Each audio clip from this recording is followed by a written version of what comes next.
all our distinguished guests and participants of the first panel, which has been named From Data to Action, Using Research to Counter Disinformation Narratives.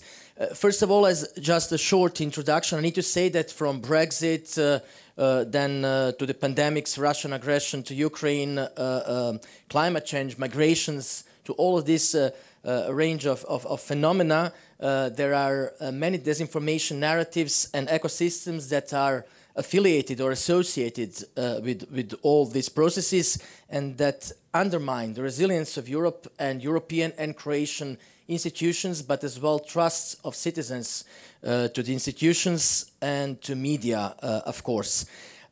Technology, at the same time, has accelerated the spread of disinformations, and it's largely driven by algorithms on various platforms. So the question is how disinformations affect society and our democracy, which is based on the presumption that people make informed choices when they come to the voting places and choose between their political options.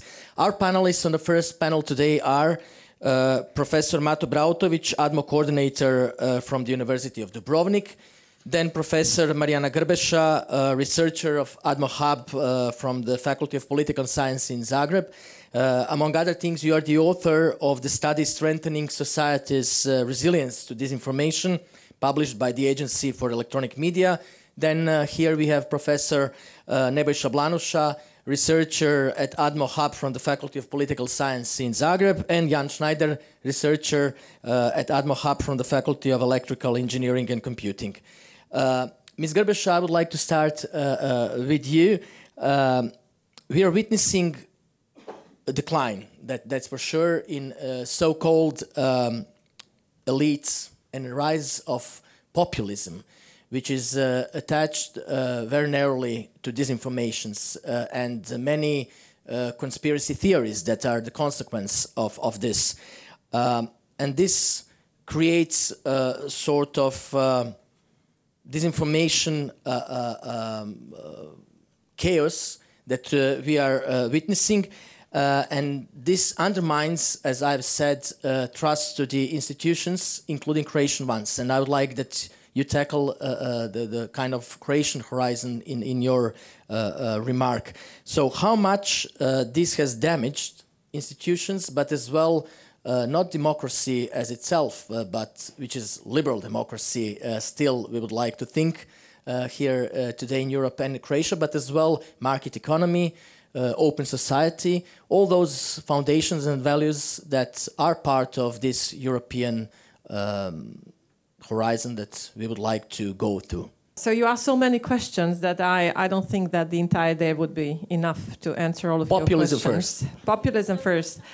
Okay, so populism, and now there is another concept which is closely linked to populism, and that's illiberalism, which basically argues that liberal democracies are in trouble, that we are witnessing all over the world. And what's happening in the United States is a huge indicator, basically, of the decline of not only our information systems, but also decline of our liberal democracy. So the values that we have been nurturing as the normal state of affairs, and I'm deliberately saying normal, because other things are being normalized now, since the Second World War. So we are basically witnessing a much bigger change, a systemic change of what we are considering a normal state of affairs. And disinformation is only one aspect. I also think that disinformation does not suffice to basically explain the change is what's being called disinformation order, because when something is order, it means it's systemic. When we say disinformation, it still kind of implies that, you know, that there is here and there sporadic the dissemination of falsehood all over, and then we are trying to correct that. That's not true anymore. We are beyond that point. We are now living in a world where we don't share common understanding about so many things. We lost common ground. And this common ground was to a large extent built by traditional media, which don't have anymore the influence nor the trust, for that matter, that they used to have. So the problem is much bigger than the spread of disinformation. Could I be provocative right away on the beginning? Then all this battle that we are talking about, fact-checking, disinformation fights, information war that we would like to win souls and hearts, is this futile? Seeing New World Order that already it's not emerging, it has emerged. You have mentioned Mr. Trump and America. Always it was a lighthouse of the free world and liberal democracy. That's the only tool, or I won't say weapon, but weapon that we have. And it's obviously not strong enough, but that's the only one that we have so far. And we should stick to it until we come up with something stronger and better. But I just and then to wrap up with this answer is that, of course, part of the problem is the liberal democracy itself, and the crisis of liberal democracy, which basically triggered so many things that we are witnessing today. Populism included, I would say. Of course, and illiberalism included. Professor Brautovic, what did EDMA's research show regarding the creation institutions, political electoral processes, as well as a consequence, how much we are vulnerable as a society to disinformation narratives? So, for last 20 plus years, we are actually are seeing that trust in our government institutions or societal institutions are in decline on one side. On the other side, the quality of journalism, the health of media system is also declining. On third side, there is no systematic fight against these kind of processes. And disinformation became evident and part of our society, part of narratives used by politicians, by public figures, by different actors in our society. But also we should be aware that our system, media system, this information ecosystem, is not Croatian by itself. It's much wider and regional. That's something that came out from not only ADMO research, but also ProFact research, where we saw that many of disinformation actors are actually actors coming from the region, from Bosnia, from Serbia, from Montenegro, even we are talking about your research about Western Balkan countries. Yes, and yes. narrative about the war in Ukraine, as I recall. Yes, but not only war in Ukraine, about COVID-19, about climate, and other, topics that we are, narratives that we were researching are showing us very similar patterns and very similar actors that are involved in such activities. And the biggest problem, actually, what I see as a researcher is trying to map the actors that are creating this information, is that the problem of attribution. We can say that maybe some of the actors are pro-Russian or pro-Chinese or pro-whatever, but in reality it's very hard to attribute them to real organizations, to real people who are behind this kind of networks, behind this kind of profiles and accounts. That's why we need access to platforms' data. And that's why I'm always talking about access to data. And I think that what Andrea mentioned at the beginning, this Digital Service Act will enable us and us as researchers, us as a society, to be able to analyze and to be able to identify the actors and the real sources of this kind of disinformation narratives. Professor Blanuša, what's the profile of the people here in Croatia that are susceptible to disinformation, and what kind of the most common disinformation narratives we are witnessing these days in our country? Well, I'll tell you first of all about the second question.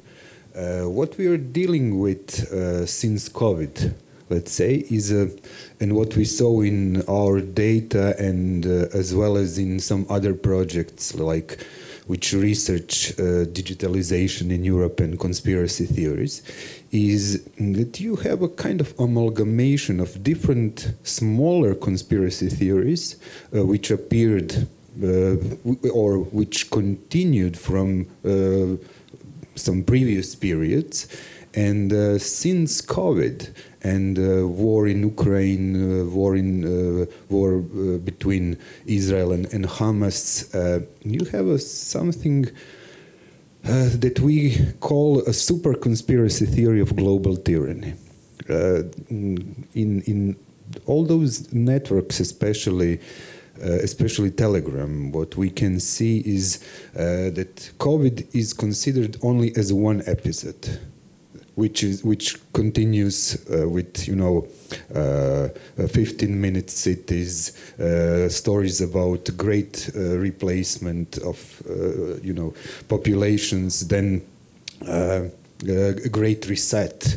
And when you analyze such data on the level of narratives in social networks, and then especially in surveys, then you can see that this is a general narrative about end times, I would say. Doomsday. Doomsday, yes, something like that. And that's very, very, how to say, such narrative is very susceptible to authoritarianism, and all these movements we can see, and governments which already Mariana mentioned as illiberalism. Such a form, maybe we can say it's not popular, such form of mentality, I would say this is also part of some global siege mentality, goes in line with voting for strong men, voting for populist forces, voting for less democracy. I don't know if you heard. I don't know. It was yesterday or maybe even today that Fico said, this guy from Slovakia, that we need more authoritarianism in European Union, which is very, very dangerous. I would say. Who is susceptible? In terms of demographics, you can discern that, but that is only a smaller part of the variance, that younger people, less educated, people who live in not so rich informational ecosystems, but mostly those variables, those characteristics cannot explain so much. What explains is a sense that people are underprivileged. So those people who feel abandoned, especially from the political class, from political elites, those who feel themselves as losers and being forgotten. Forgotten. That's right. Yes. Thank you for now, Mr. Schneider. How much do digital transformation and generative artificial intelligence contribute to disinformation narratives? On your faculty, you are doing as scientists as much as possible to help in the early stages of disinformation process to counter them. And you have, as I recall now, the project of claim search system prototype. Could you explain a bit, first, in this general matter, how much generative artificial intelligence really has strengthened and helped to develop these disinformation narratives and influence to the society, and then perhaps this a bit technologically and scientific side in the globally anti-knowledge society?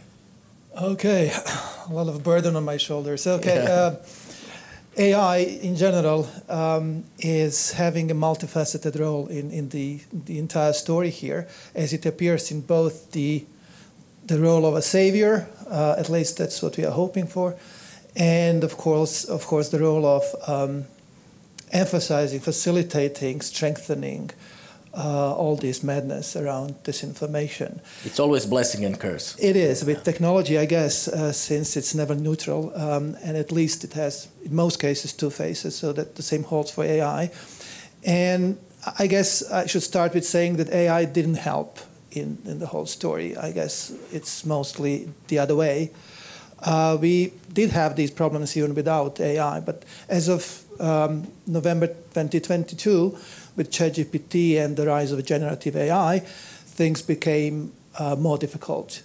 And generative AI in particular, I guess, has this appeal of being able to generate content that appears at face value to be coherent. And we as humans typically associate coherence with truth, right? So that's one theory of truth, the coherence theory of truth. So what I'm saying basically is whenever something appears to be coherent, we as humans are inclined to believe it, right? Now, especially if this bodes well with our values and worldviews, it can reinforce them.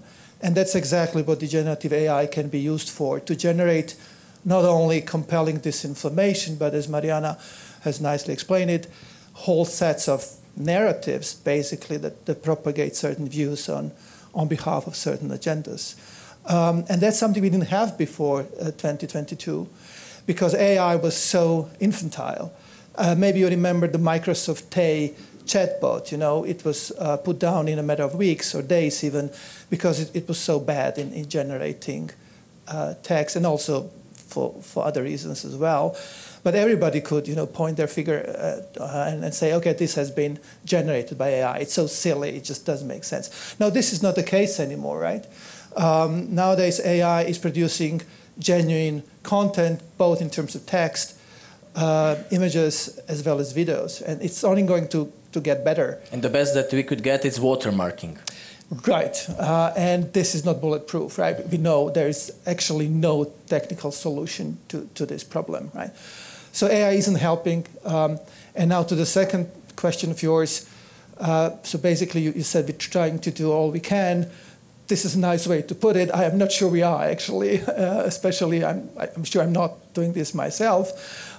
We've tried to, within the scope of the ADMA project, to build a tool that would use AI to help in mitigating disinformation or narratives, or at least to detect them in early stages. So the idea of the tool is it helps researchers and ideally journalists and fact-checkers to go out and nail down the parts of the narrative. So it's essentially the claims that constitute the narratives, and then find them as they appear across different media sources. Even if they are just, you know, slightly changed, like linguistically, they still mean the same. So, but in all honesty, this is just the first step in building tools that can help people to deal with these things. And I hope we are going to do this in the follow-up. Professor Grebesha, but generative AI really these days could define or decide the elections as well, deepfakes of politicians. So, but on the other hand as well, without artificial intelligence, for instance, we would not have Panama Papers, because no man is capable of going through such a huge amount of documents, for instance, to go into it. So it's a vicious circle, but it has become a part of political, worldwide political landscape, artificial intelligence and processes and democracies. Yes, and one of the curses of democracy is that it's very slow. So the speed is a huge blessing of everybody on the other side, whoever that is. And our huge problem is that we are super slow. We are super slow at the level of regulation, at the level of basically comprehension, and at the level of what's diverse education. And I think that's the biggest problem. And also that's a biggest disappointment, because at the level of education, the level of education is actually something that we could actually be much faster at, if not at the level of comprehension and regulation. So this is at the same time appeal, one of many, to everybody who is dealing with education. And this is one form of it, which I'm grateful to the project and everybody else basically that they are doing this. But education should start at a very, very, very young age. And we can see, actually, we can measure the level at which kids and students in countries that invest more in education and institutional trust, and Nebojša can say something about that, are actually being much more critical in using this technology, in using AI and all the technology. And those countries which aren't investing in education, they are and will have troubles. As well. The ones that are not investing. The ones that are not investing, everybody will have. I always mention as a lighthouse Finland, where in the kindergarten they start. Finland is an outlier everywhere. Yeah. So whenever we are in a conference and we are complaining and we are whining about the state of affairs when it comes to technology and disinformation and the media especially, and then somebody from Finland just comes to the stage and say, we understand your problems, but this is our charts. And then it goes just the opposite way. There is increase in trust in news. There's increase in newspaper readership, can you imagine? That's Finland, and there is a reason for that. So something can be done, but we are not doing it. The key word is trust, I would say, and of course strategy and responsibility of the authorities or the governments. I've heard in the introductory remarks many times, and I'm a journalist as well, the word media, and somehow everything goes on as a burden on the shoulders of media, which has its part of the share, but as well when it comes to Finland and media here and responsibility and media literacy and critical thinking, there should not be as well what we have omitted, mentioning why media should not be pressured by advertising or whatsoever, as well impartiality and political pressure that we are witnessing, and that's why perhaps we are not Finland in many ways. And also quality of media and journalism. Which is one of the consequences of the educational system, which tells you that this country needs or needed educational reform ages ago. Professor Blanuša, how slippery is the terrain when we are talking about war of democracy against autocracy, in perhaps situation where Brussels says what should be the narrative for journalists, public figures, or whoever is a part of this information war that we need to gain against autocracies or illiberal systems. Because we have witnessed many times that even centers of power of liberal democracies have done disinformation because of their own sake, So are we on a very thin brink when we are talking about war, democracy against autocracy, but with the same tools, sort of saying?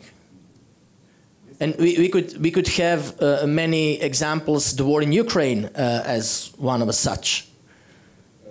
First of all, we should not speak of European Union as a democracy. It has so many democratic deficits, and what we heard today also about regulation, about fees, about punishing in economic, in financial way. That's okay. But what is missing here is understanding why such tendencies even appeared. I would say that they appeared because of permanent destruction of European welfare state since the 1980s. That's our problem, and maybe that is a follow-up to Mariana's introductory remarks.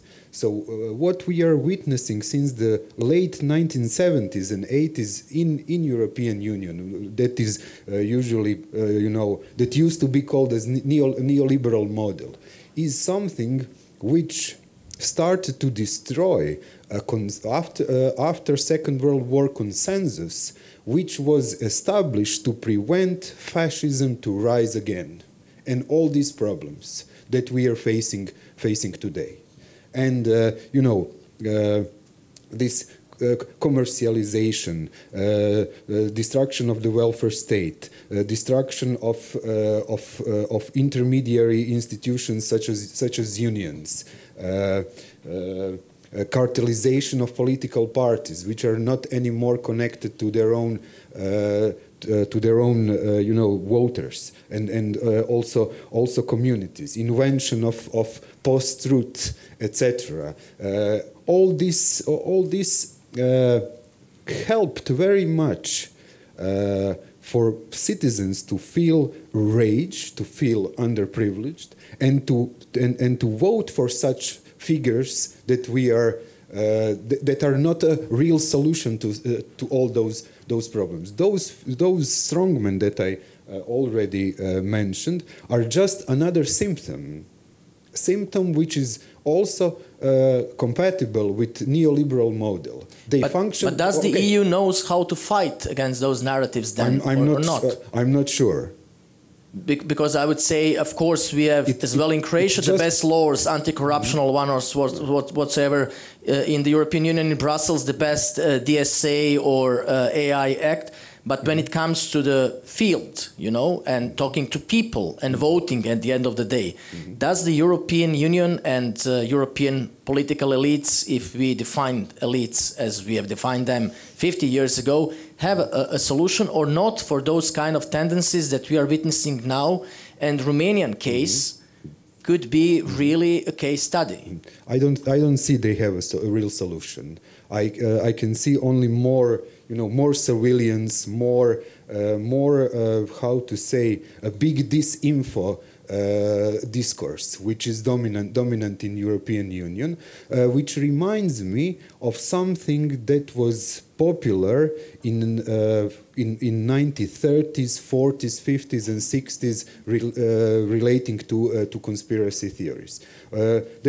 What does it mean? It is a form of exclusion of people who are thinking in a specific way, but European Union and so many researchers as well do not ask, and then politicians do not ask themselves what is behind that, what kind of people needs, what kind of grievances, what kind of troubles, issues are behind of our citizens. And I think that's the basic question.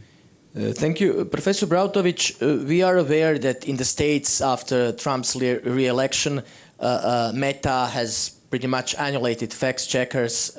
Here in Europe, due to the DSA, they're still trying to comply because of the high fines and everything. But do you think in a critical moment, perhaps a couple of years ago, one of the big issues or challenges or roots for situation that we are witnessing now in Europe as well was that social networks or major platforms that we had at that time prior to X, Twitter, and at that time Meta, did not have content moderators, sort of saying that speak native language of a country. And we are not talking just about Croatia, which is pretty much quantity-wise small country when it comes to the number of inhabitants. In Czech Republic, in Poland, there were no, on big platforms, moderators who spoke local language, and those countries have been at that time and still today quite highly exposed to hybrid threats.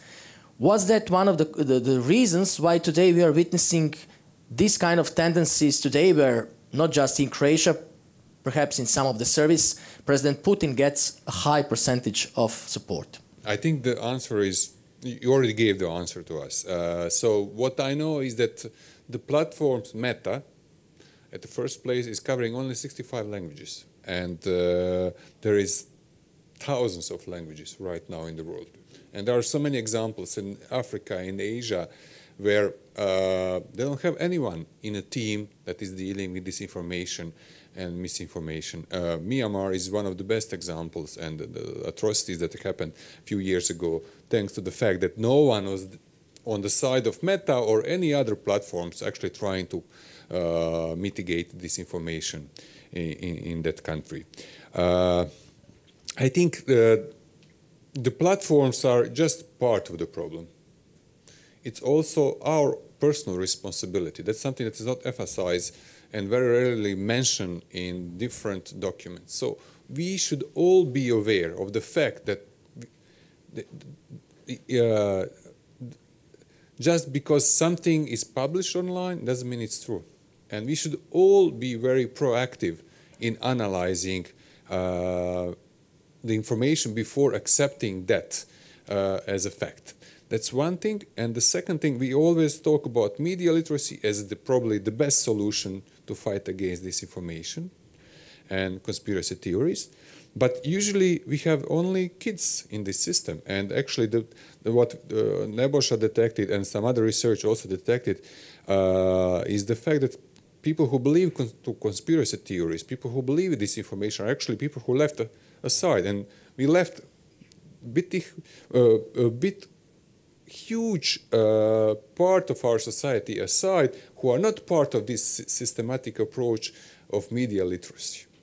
So we need to target older people. We need to target people who are not in schools too. I know it's very hard to do it. And also, what I already mentioned, we should be aware of the problem and we should be proactive, not only by analyzing information for us, but also reporting this kind of posts and content that we stumble upon on social media, on internet in general. So every time when you see some piece of information that can be disinformation, we are going to tackle some of these programs. We should report that to platforms. And if we are doing that, then we will have a very effective fight against disinformation. Even civil society within the ADMO project is dealing with other, not just kids or pupils, other cohorts or groups of inhabitants, and we will tackle that in our next discussions as well. Mr. Schneider, globally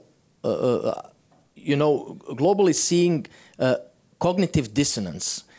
How much important is it when it comes, because it's a kind of science as well, related to service about acceptability of disinformation. How would you define cognitive resistance of society today here in Croatia, especially younger ones? I'm not sure I'm the right person to answer that question. It's not a technical one. But you are not here just because of the technical reasons. I can try to approach it in a different way. And I guess this has a huge effect on the issue of resilience to disinformation. And it's the role that the algorithms play in shaping our everyday life experience. And that's something that actually is not really dependent on having generative AI, just to mention this. So we had around these algorithms for a while, and we still have them, and those are not generative AI algorithms. I'm talking about algorithms that are specifically designed, fine-tuned, and enhanced and being improved upon to capture your attention. Emotions. And whatever comes with attention and basically, everything else, for maximizing engagement, which typically directly transfers into profit, right? And the side effect of this is, well, what we have now, right? People being drawn to various kinds of narratives and basically being mobilized and antagonized and polarized. So that's all effect. I'm not claiming it's only the algorithms to blame, and we've discussed a couple of other factors contributing to this, but algorithms certainly have a very large role to play here. And the problem here basically stems from, well, I guess a couple of factors. One being the fact that technology is not regulated enough, right? So, and Andrea in the opening told us that Europe is doing so much on tackling this. So we have these big, beautiful acts, right, that regulate all these things, and it's all fine. And I hope this will work out. And I'm happy to be living in Europe, that where we are regulating these things. But I guess the root causes go deeper than that, and I'm not sure if regulation alone will help that. One thing that I think is very important when it comes to our relationship with technology, in general and AI in particular is being able to use these things as tools and being completely aware of how to use them and how we can misuse them and how we can get misused by these technologies, especially large-scale platforms, which are basically all privately owned, right? And I am astonished by how long it took us to realize where this is all leading. And I'm also astonished by just looking how susceptible, how open people are to the use of technology. That they don't even have a clue about how this is actually working and shaping their reality. So I guess this goes hand in hand with we need more education, and we also need to think about people who have been left or marginalized with all their grievances and what Nebojša mentioned. So one other thing that I think is very important is to reshape our relationship with technology, to use it as a tool, to understand how it works, to regulate, and on a daily basis for each of us to shape a sensible relation to the tools that we use.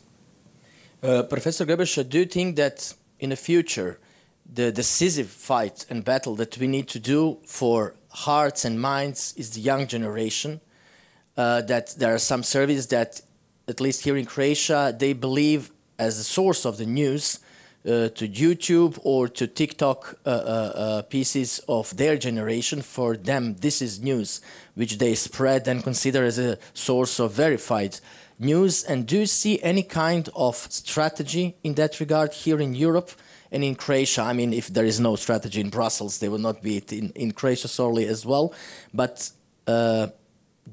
do politicians, because they make strategic decisions, or any kind of circles that need to tackle the problem, understand the issue, which is the decisive fight that we are fighting for? Okay, so 2 points. First, I don't think it's a Sisyphean fight. I think the approach is Sisyphean, that we are persisting on still. So I think that's the slow motion that I was talking about. So we are still approaching in many ways the issues that we are facing from old paradigms that are dead in so many ways. So I'll fast forward to your second questions about young audiences. First, I strongly believe in young generations. I'm a big believer. I think they have something, and if you look at Serbia, then you'll see what I'm talking about. They have a very specific sort of stamina and grit, I'd say, that the past generations, that our generation didn't have.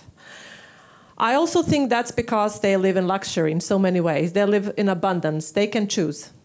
And I think because of that, they cannot be blackmailed in the ways that our generations was blackmailed in many ways.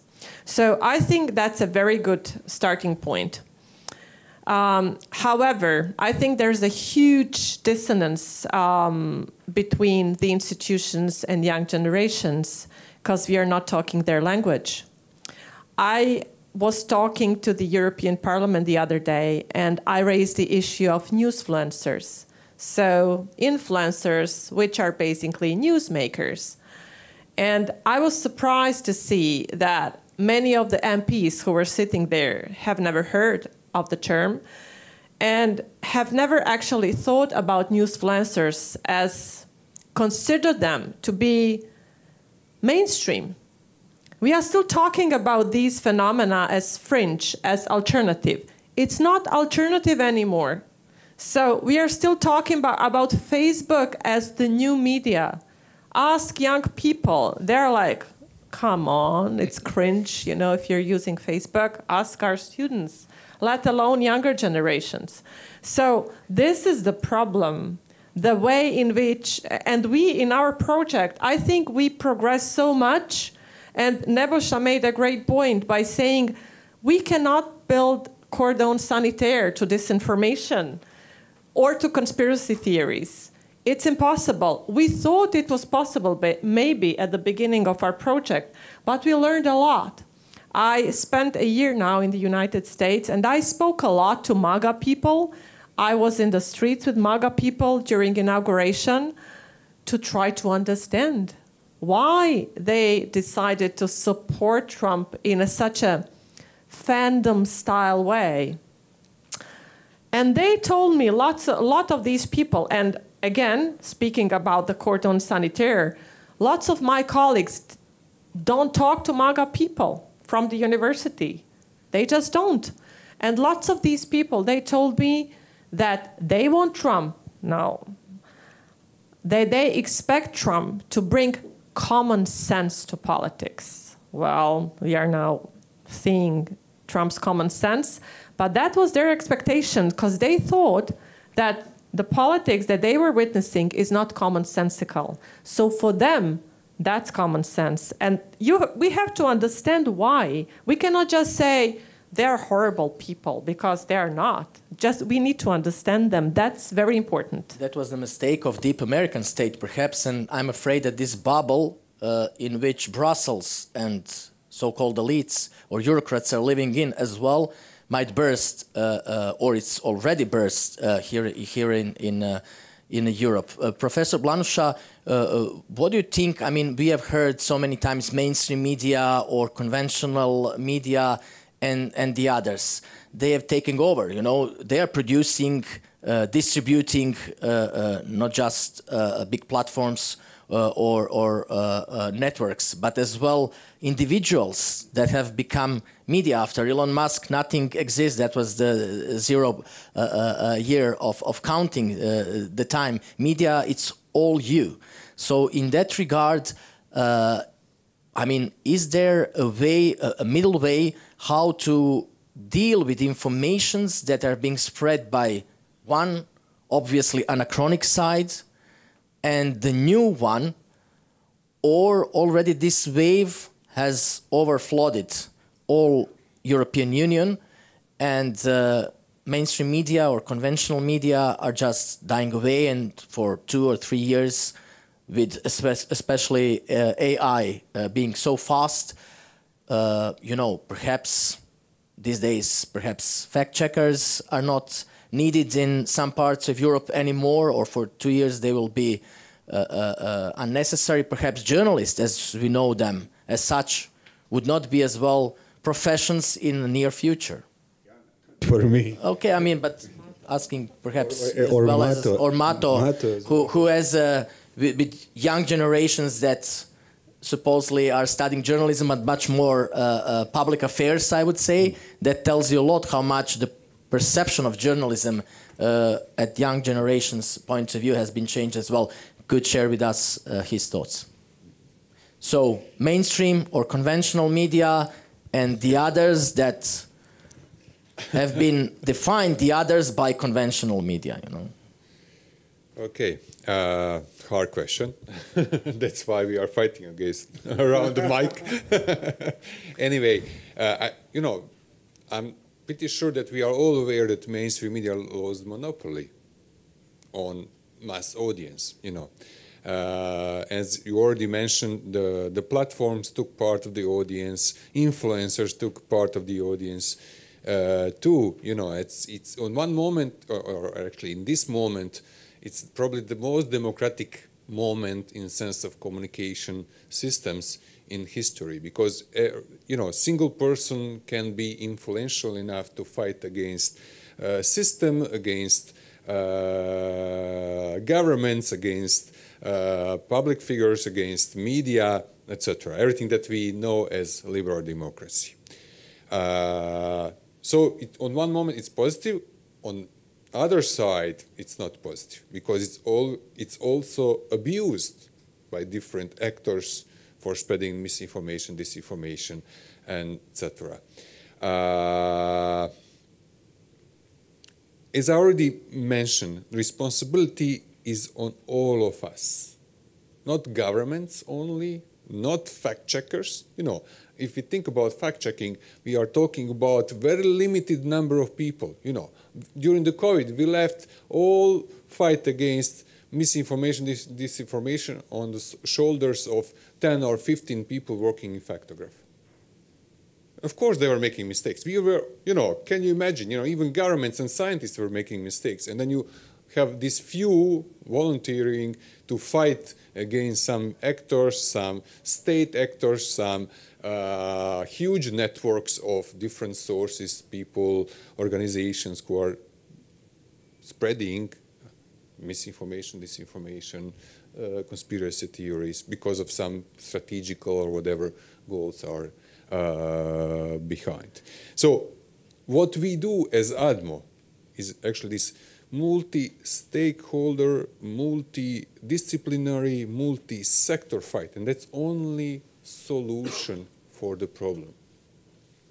And in long term, we will have some positive results coming out of these fights. Unfortunately, we are using this military terminology, you know, mitigating, fighting, actors, etc., which is a bit strange and awkward. You don't need that in liberal democracies. But on the other side, it's only way, or even in terminological sense, that you can explain what is going on in our but perhaps society. Foundations of liberal democracies or definition of what liberal democracy in 2025 is have changed dramatically.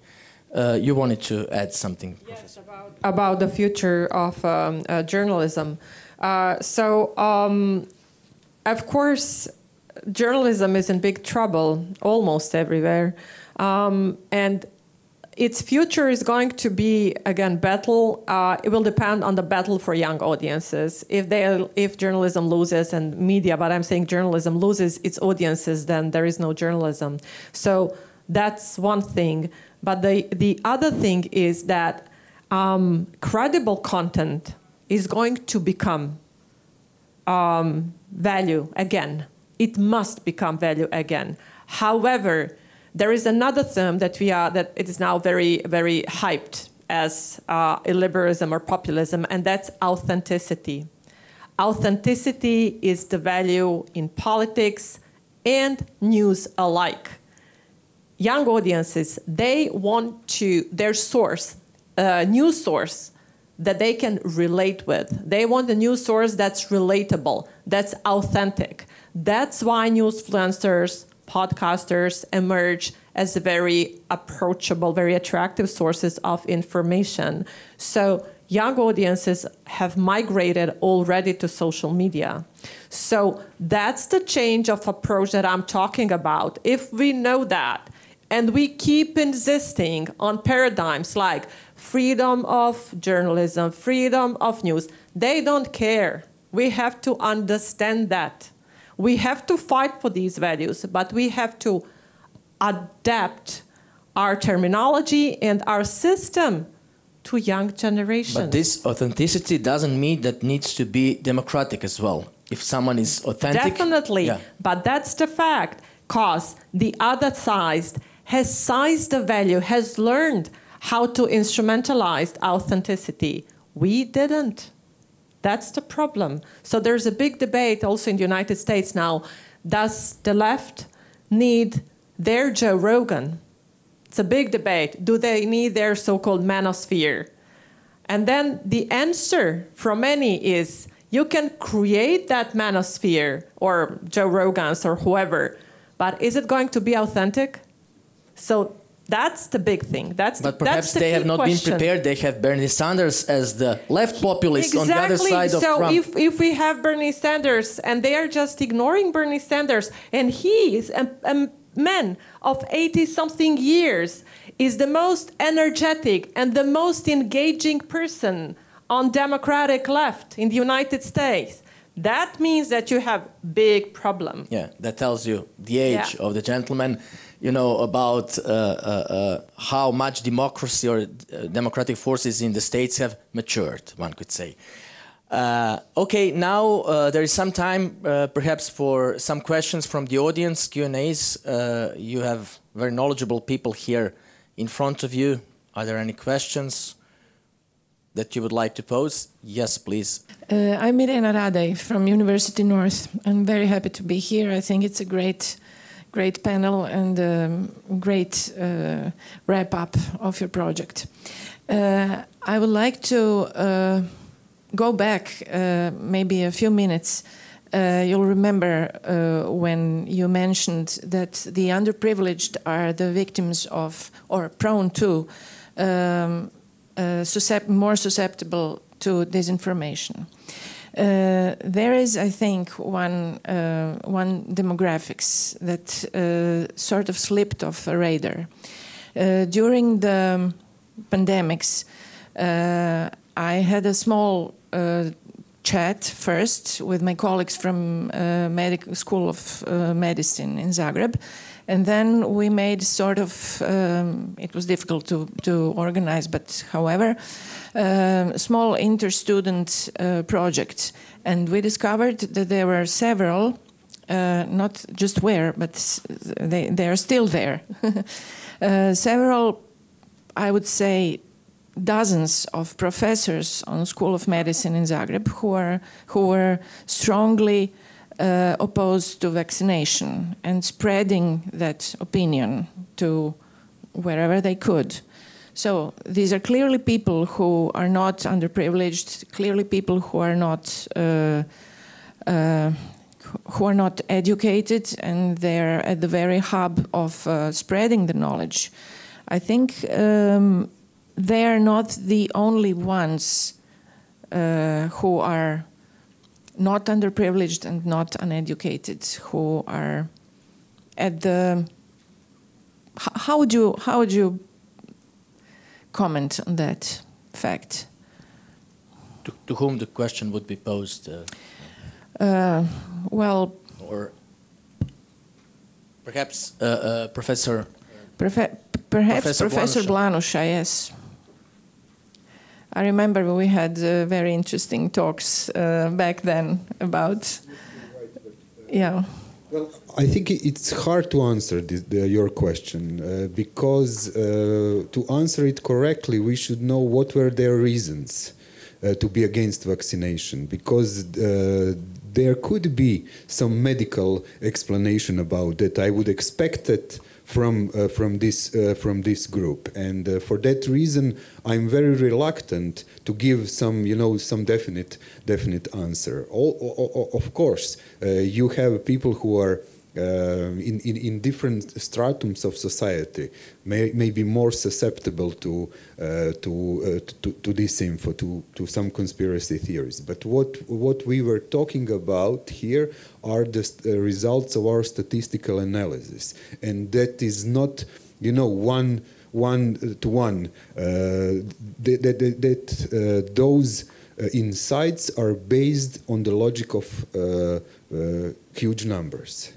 So that is a tendency which we saw in our results. You can find among different groups such tendency, and I would like, and that is also very interesting point to further investigate, because I don't think that those persons which are highly educated, who are very good in this topic, have the same reasons as someone from completely different or typical underprivileged group we talked about.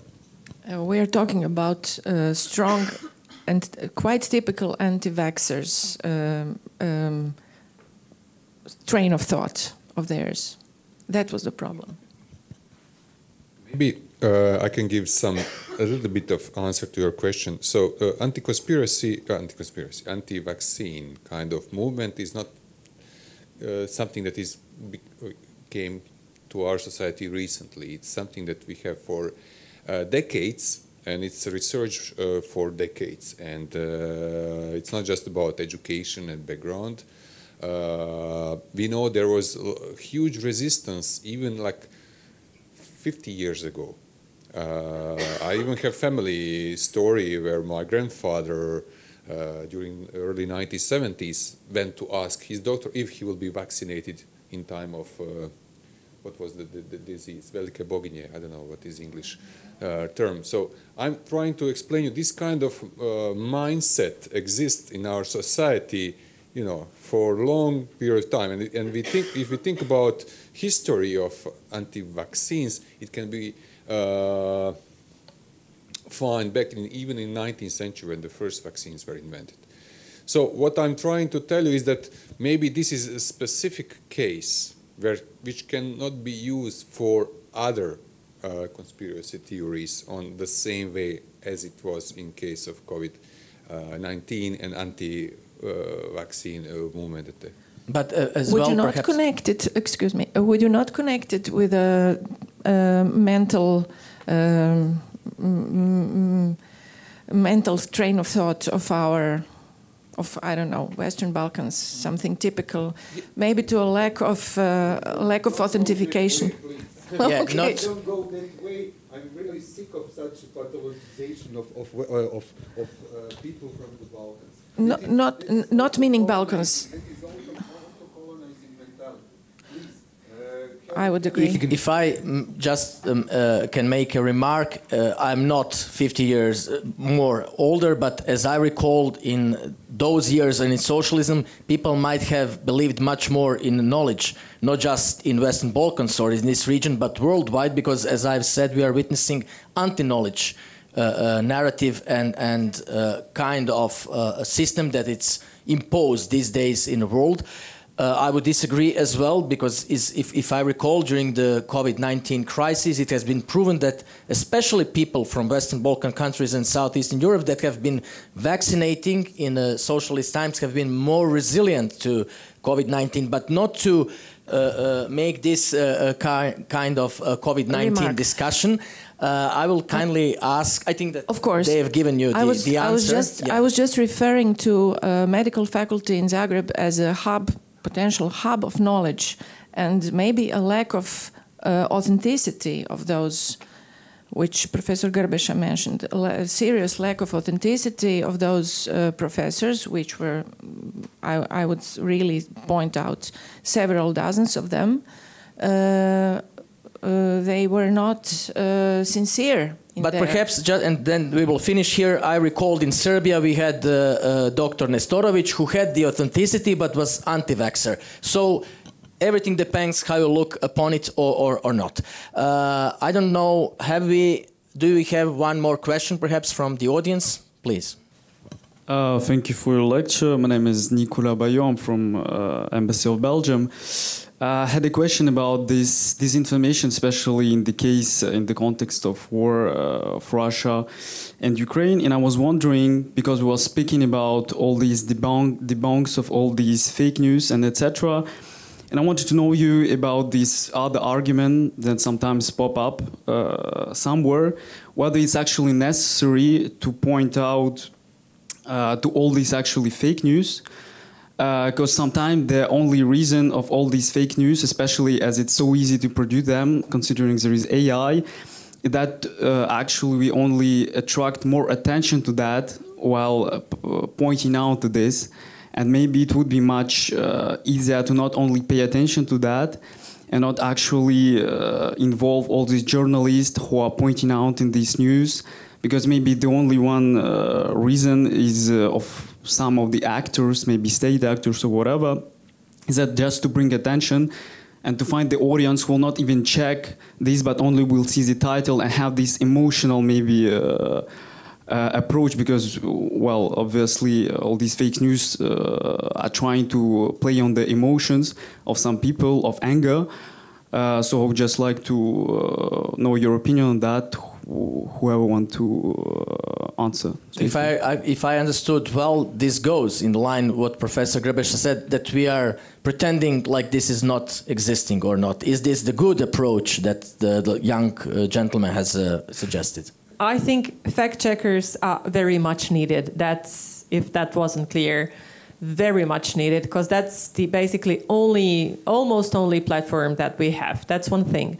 The other thing is that all the research relevant, not all, okay, lots of relevant research has indicated that disinformation becomes the strongest when it's being shared by media.